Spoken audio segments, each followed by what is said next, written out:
Guys, welcome back. Today we are going to be talking about some of the components that make up the masks of the Harlequins. I know that I've been focusing on a lot of the same content recently.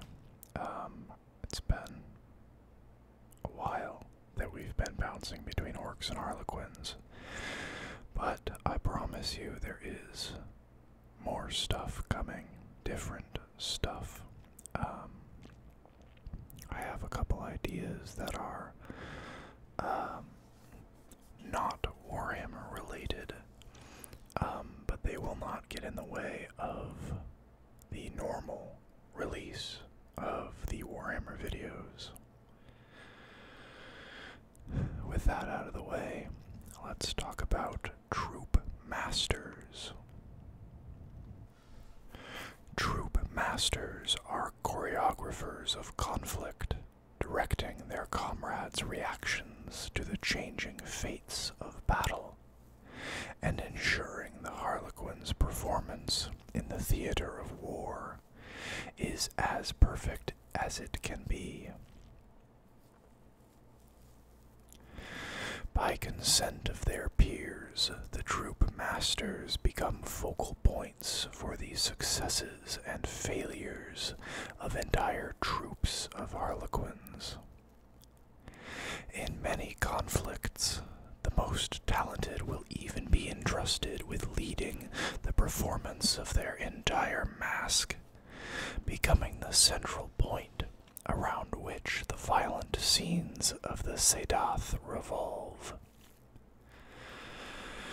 Such warriors often adopt the title of Great Harlequin and play the role of Kagarach, or some aspect of his personality. Closer to the lead players of a cast than formal commanders, troop masters are elevated by the will of their brothers and sisters, playing their role until it is time for another to take their place.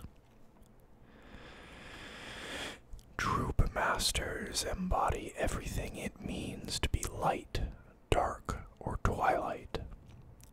Thus, troop masters of the light will hurl themselves into battle like the headstrong heroes of ancient myth, adopting such aggressive protagonist roles as the Duke of the Hidden Realm or the Eldenari Prince.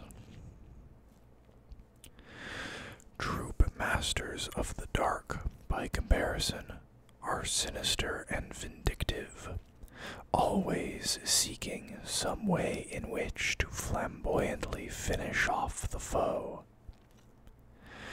Troop masters of the twilight see cycles of transition in everything, often seeming obsessive, even insane in their attention to nuance and detail, until the precise moment their true genius reveals itself. A Harlequin troop master's battlefield garb is more extravagant than that of the troop's other warriors, marking them out as a leader in the maelstrom of combat.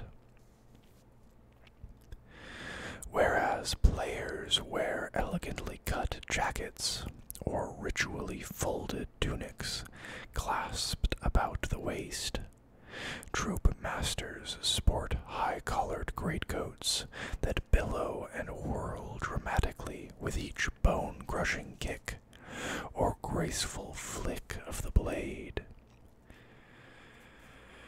Many troop masters display their troop rune upon the coat's lapel or hem, while others adhere instead to the player's practice of bearing it upon the shoulder, thigh, or knee. The rune of their grand mask is usually marked upon a sash, though this is by no means consistently done.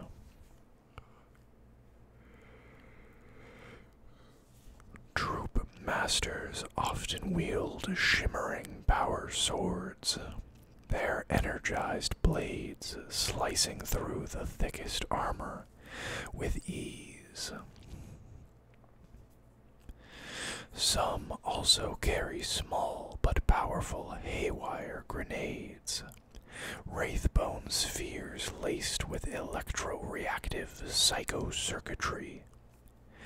When hurled at an enemy war machine, these devices unleash an energy pulse that can exorcise machine spirits, burn out complex systems, and drain power cores in moments.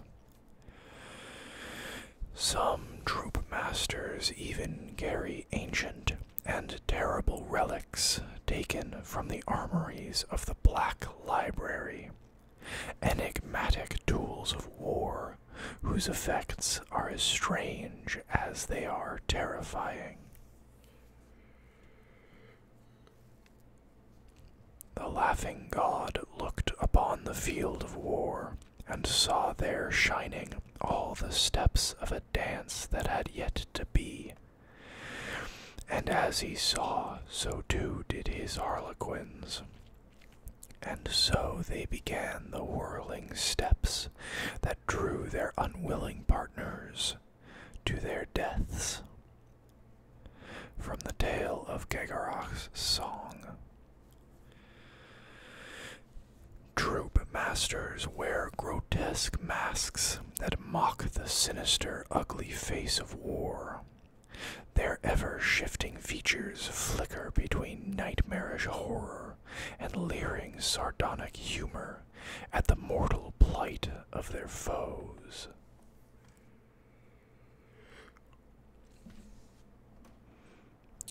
Troops. Harlequin players perform with breathtaking skill, whether their stage is a wraithbone and glass amphitheater bathed in crystalline light, or the fire-lit hell of the battlefield. They tumble, sprint, and leap, every squeeze of the trigger and slash of a blade bringing death to the enemy.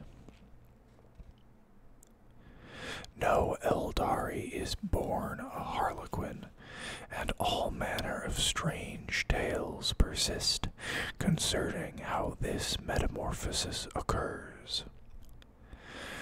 Some are supposedly drawn from amid bustling crowds, beckoned into the shadows by a masked figure only they can see. Others simply vanish from their personal chambers. Still others are swept up in a Harlequin performance and stolen away, lose an ill-judged wager with a troop master, or follow mysterious laughter and skirling music through a webway gate, never to be seen again. Every Eldari culture has dozens of strange, often cautionary tales regarding the Harlequins, and while some are doubtless embellished or wholly apocryphal, many more contain an eerie core of truth. To become a Harlequin means erasing all that has come before, be it friends, family, path, or purpose. However it happens, once an Eldari becomes a Harlequin, every aspect of their old identity is erased. Each joins a light, twilight, or dark troop, and assumes a new role at the behest of their troop master. These roles, each known by a ritual character name, such as the Webway Witch, the Sun Prince, or Shimesh the Poisoner, inform every facet of the Harlequin's personality from that moment on. Just as the Eldari of the craft worlds funnel every aspect of their psyche into a single discipline, or path, so the Harlequins turn their minds absolutely to playing their allotted role. No matter who they were in their former life, a Harlequin's character becomes their moral compass and their adopted true self.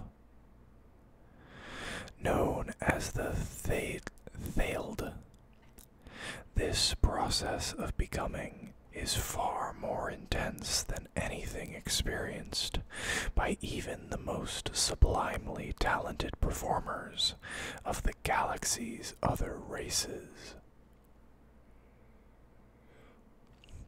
Harlequins make use of weapons and war gear that are esoteric, even by the standards of their eldritch race. Along with their terrifying masks and the Dathedi hollow fields that distort their outlines, Harlequins utilize flip belts to bound gracefully through the anarchy of battle. These compact anti-gravitic generators allow a troop to advance rapidly across rubble-strewn fields and shell-shattered terrain, leaping in unison over flaming wreckage and plunging chasms. The desperate attacks of their enemies find only empty space as the troop darts from target to target with vicious aplomb. A troop's offensive technologies are no less incredible, though they often carry the iconic Harlequin's blades. These warriors may instead bear other deadly close-range devices, along with a variety of lethal sidearms. From the sleek shuriken pistol to the devastating neurodisruptor and fusion pistol, many factors influence which weapons a player will use, such as the Sadath they are performing and the specific part they will undertake. Some troops are uniformly equipped, allowing them to unleash a focused chorus of blades and blasts upon their foes, while the players of other troops take a melange of implements that together produce various harmonies of violence.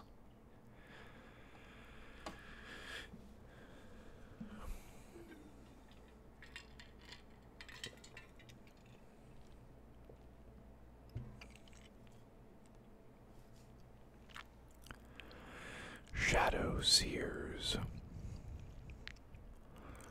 Shadow Seers use manipulation of the mind as their foremost weapon. In battle, they turn their victims' senses against them, blinding eyes, driving brave men mad, or gouging fatal psychosomatic wounds. At the same time, they shield their allies from harm, wreathing them in veils of illusion until the moment comes to strike.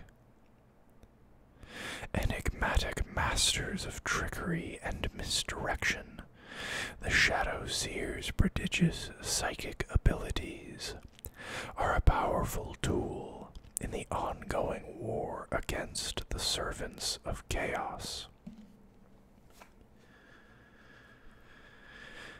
In the Harlequins' performances, the Shadow Seers play the role of fate. They act as narrators, speaking in monologue while their fellow players whirl and spin around them.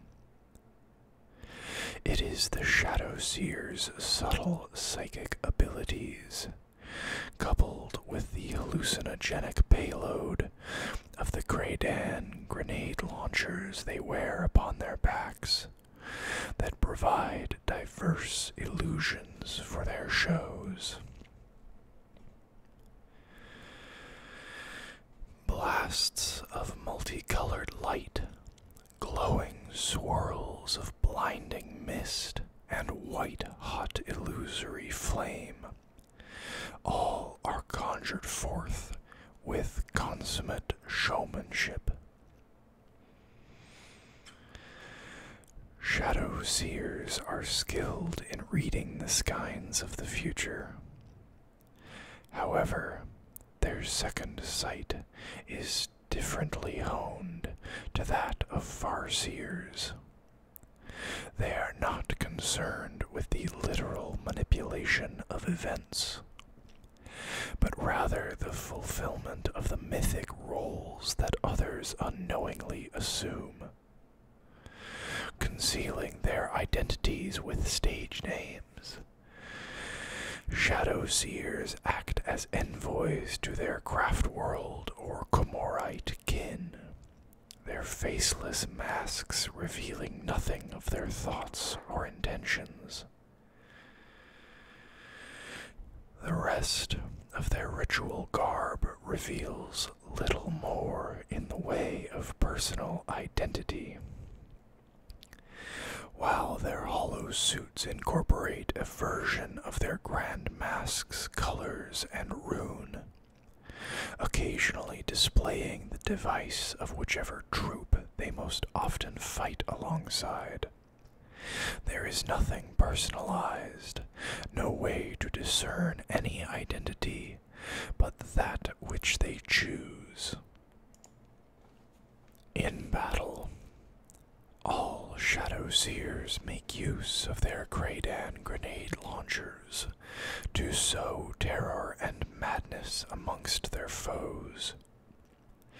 The fluted psychoplastic tubes atop the grenade launcher hurl canisters of hallucinogenic gas through the air according to pre-programmed fire patterns. With their dispersal and timers set to perfectly complement their masks' chosen Sedath, these munitions release hissing clouds of mind-altering gases and sprays of kaleidoscopic light. The slightest exposure leads victims to perceive the Harlequins as ghostly apparitions or twisted monsters, transforms allies into leering ghouls, and drives those afflicted to run mad, turning their weapons upon one another and themselves. Traditionally, every Shadow Seer also carries a mist stave, a weapon that channels their mental force to crush armor plates and shatter bones. Against living victims, even a glancing blow from such a weapon scrambles their perceptions, clouding the mind with contradictory illusions and reducing sight to a slow-motion blur. Should a Shadow Seer ever be given the opening to press the head of their mist stave to a victim's temple and focus their full willpower through it, they can blank their enemy's mind, drive them irrevocably mad, or even implant new memories and desires that enslave the victim to the Shadow Seer's hidden whims.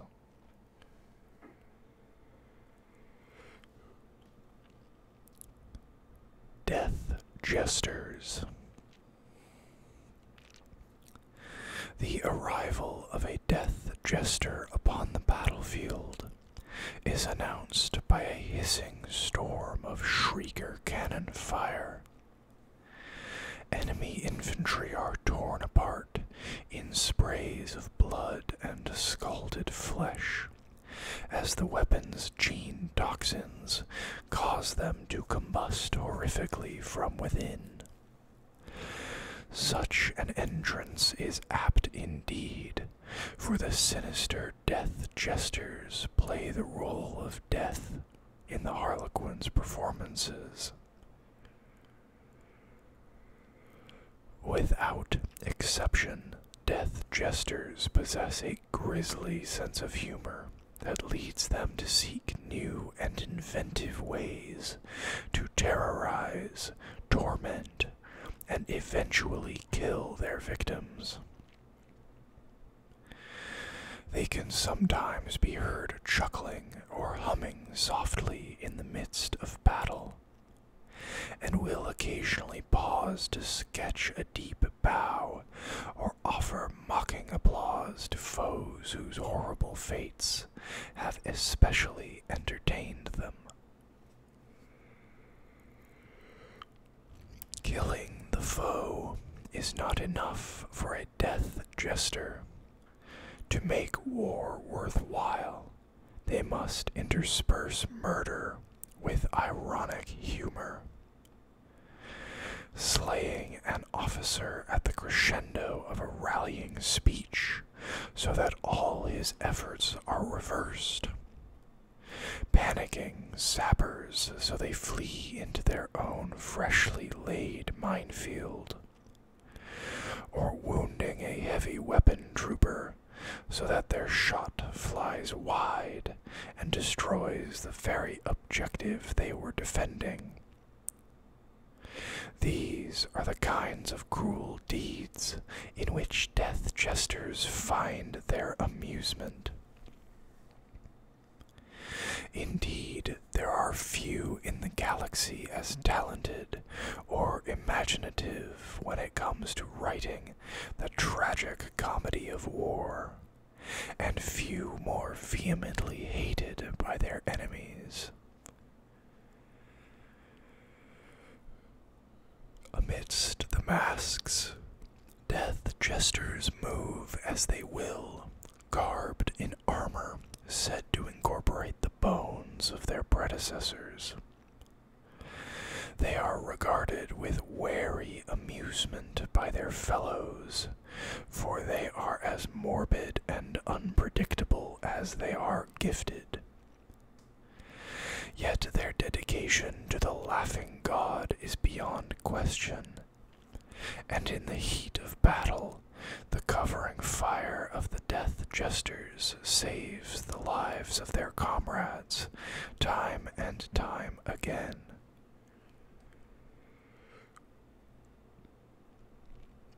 Corporal Malins stood in a muddy trench, firing at ghosts. He and his surviving men sprayed laser blasts at the blurs of light and color rushing closer across no man's land. If they hit anything, he saw no sign of it. The enemy were almost upon them, but soon it wouldn't matter. Malins stole a glance over his shoulder. He saw Colonel Drask and the surviving commanders of the Mordian 10th 100 yards to the rear, waiting on the landing pad. Above them, descending as fast as its pilots dared, an Aquila lander came to snatch them away to safety. Malins and his men had only to stave off the Xenos until Drask was extracted, and then they could go to meet the Emperor with their heads held high. A sudden hail of enemy fire pulled his attention back to the fore. Trooper Gaffin began to scream, the sound ever more shrill and panicked. He convulsed, his flesh flushing crimson, veins standing out like ropes, and Malins had just enough time to dive clear before Gaffin exploded like a human bomb. Shaking, pasted in gore, Malins rose to see a ghoulish figure perched on a nearby ruin. It wore skeletal armor and a flowing greatcoat, and held the long-barreled cannon that had slain Gaffin. Malins raised his gun to fire, but before he could pull the trigger, the figure adjusted its aim and let fly again. The shots whispered over the trench, and Malins span in time to see them shatter the lander's canopy. Seconds later, blood sprayed the inside of the armor-glass cockpit, and the lander plunged. Colonel Drask and his retinue vanished in a roaring fireball as their extraction shuttle, the means of their salvation, instead became the instrument of their deaths. Numb, shaking, Malins looked back in time to see the skeletal figure give a mocking bow before it leveled its cannon towards him and fired again.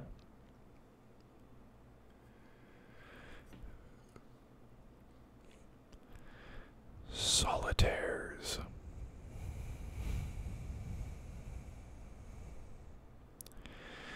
Solitaires are incredible warriors, able to move faster than the naked eye can follow. None, even amongst the Harlequins, knows the true limits of their abilities. Tales exist of solitaires running up sheer fortress walls, spilling from the shadows inside locked bunkers, even slowing time itself. Their impossible acrobatics are such that no blade can strike them, nor bolt or blast find its mark upon their flesh. In battle, they are utterly lethal, their scything kicks and hammer blow punches coming so fast that most foes are dead before they even realize the fight has begun. Each individual solitaire is the equal of a host of lesser warriors.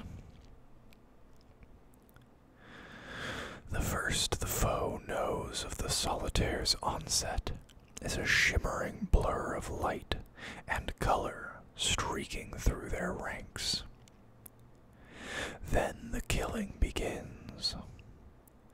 Soldiers fall, eyes widening as heads are severed, throats opened, and hearts pierced. Blood falls like monsoon rain in the wake of a killer too fast to be seen. Only when the solitaire pauses for a second amidst the slaughter do the enemy get a glimpse of their executioner. A domino field swirling around a lithe form, a grotesquely masked head tilted at a curious angle as the monster regards those it hunts. As the solitaire flows into motion again, the deaths of those who remain are but moments away. Solitaires are the strangest of all Harlequins. They conceal themselves amongst Craftworld or Comorite society, hiding their true nature as they wander from place to place. Only occasionally will these dread figures reveal the monster that lurks beneath the facade, joining a mask for a performance or battle before drifting on once more. At such times they speak and are spoken to only in ritual form, and are feared by most Eldari as an ill omen.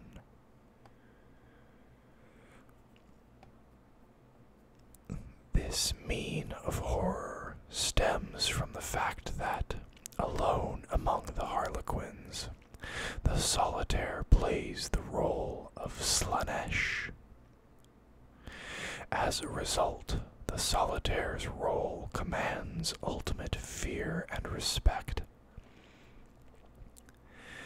It also makes them the most dangerous of all Harlequins, for a solitaire treads the path of damnation, their essence doomed to be devoured by she who thirsts.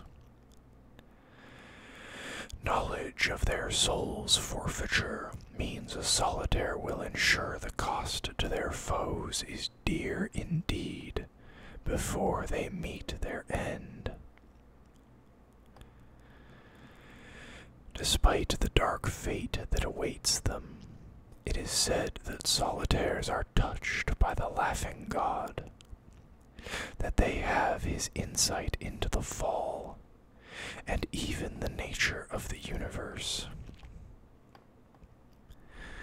It is believed that the solitaires know what will occur during the Rana Dandra, who will prevail, and what will remain of a galaxy saved or damned.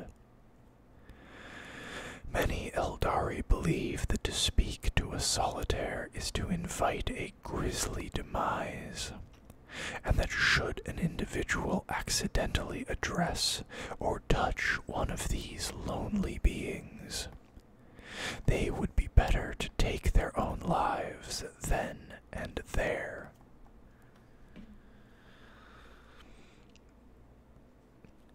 We were deep in the wilds, surveying a Xenos ruin amidst the jungle when it struck.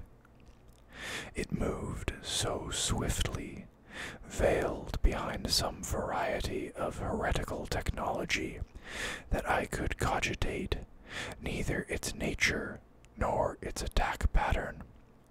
It tore the heads from my robots. It butchered my corpusculi before they could summon the motive force.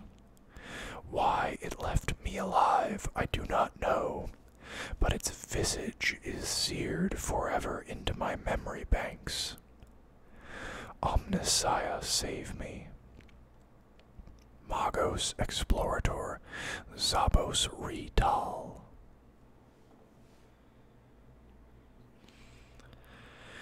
And there is where we are going to bring this video to a close. I hope you guys enjoyed it, and watch out for whatever new content starts coming out. I am planning on putting them out like on Saturdays, maybe sometime later in the week, and I don't know how consistent I'm going to be with them, just that I want to do some other stuff. Stay safe, guys, and I'll see y'all next time. Bye-bye.